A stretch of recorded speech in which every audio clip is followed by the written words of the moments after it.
আসসালামু আলাইকুম।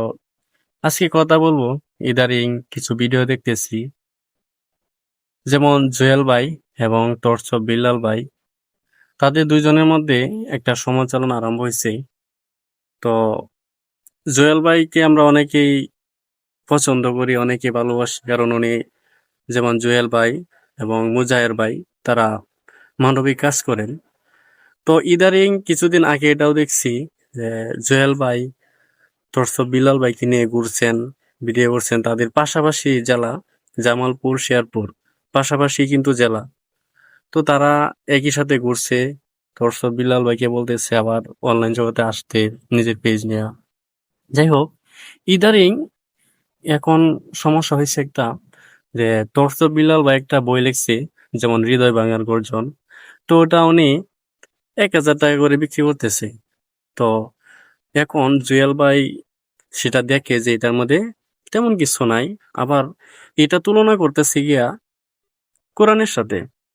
হ্যাঁ, কোরআন হাদিসের সাথে তুলনা করতেছে। তো আমি এই বিষয়টা বলতেছি যে এটাই, যে আজকে আপনারা পাশাপাশি জেলার মানুষ, আপনি অনলাইন জগতে এসে একজন ভুল করতেই পারে, ভুল ভুল তো মানুষই করে, তাই না?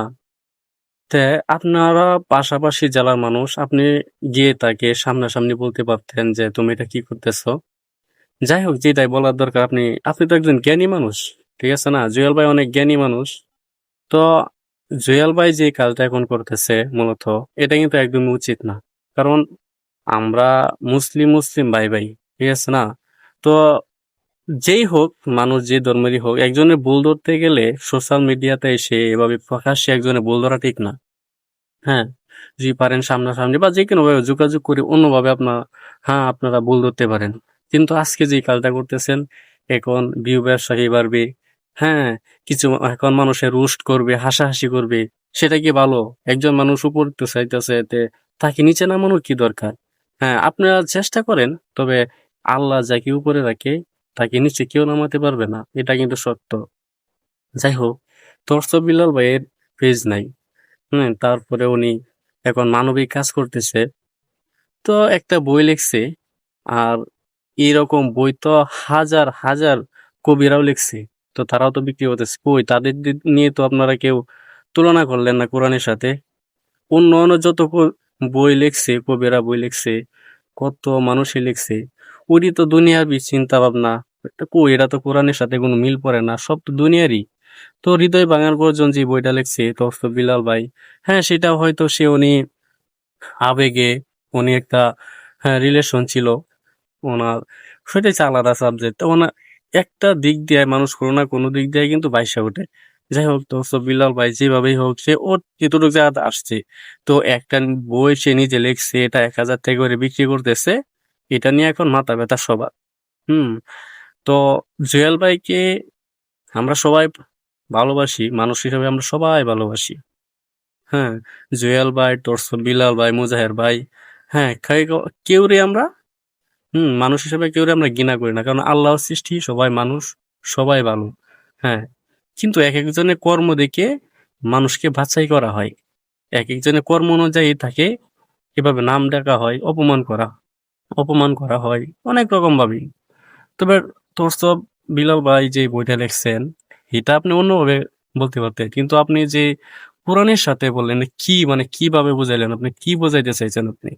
হ্যাঁ, জুয়েল ভাই, আপনি যে কোরআনের সাথে তোরসব বিলাল ভাইয়ের বইটাকে, হ্যাঁ, তুলনা করলেন।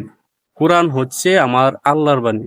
হুম, কোরআন হচ্ছে আমাদের আল্লাহ তাআলার বাণী, এবং বিশ্বনবী বিশ্বনবীর উপর, হ্যাঁ, অবতীর্ণ করা হয়েছে।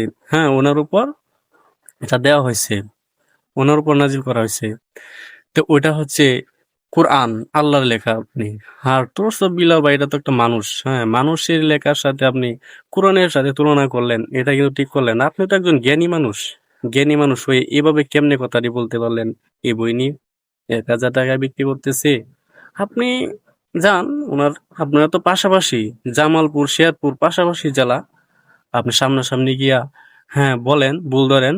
যদি কমায় বেচার দরকার হয়, কম বিক্রি করার দরকার হয়, বলেন কম বিক্রি করার কথা, আপনিও লেখেন, সমস্যা কি? কিন্তু মানুষের লেখার বাণী দিয়া, মানুষের লেখার বাণী দিয়া কোরআনের সাথে তুলনা করা একদম ঠিক না। হ্যাঁ, এই কাজটা একদম আপনার ঠিক হয় নাই। তো যাই হোক, যারা এই ভিডিওটি দেখতেছেন অবশ্যই শেষ পর্যন্ত যেহেতু দেখছেন, তো ভিডিওটা অবশ্যই আপনাদের কাছে অনুরোধ, আপনারা ভিডিওটি শেয়ার করবেন। শেয়ার করে দিবেন, সকলের কাছে এটা প্রচার করে দেবেন। আমাদের এক ভাই ভুল করলে এই ভুল সংশোধন করতে হবে। কিন্তু এভাবে সোশ্যাল মিডিয়াতে এসে হ্যাঁ, এভাবে বিচার করা যায় না। এভাবে মানুষ রোস্ট করবে, হাসাহাসি করবে, মজা নিবে। হুম? এটা তো সমাধান হবে না। এটাতে মানুষ আরো বিভ্রান্তিতে পড়বে। তো আমরা বিভ্রান্তিতে না পড়ে যেন সংশোধন হয় সেভাবে আমরা কাজ করার চেষ্টা করবো ইনশাআল্লাহ। তো সবাই ভিডিওটি অবশ্যই শেয়ার করবেন। ধন্যবাদ সকলকে।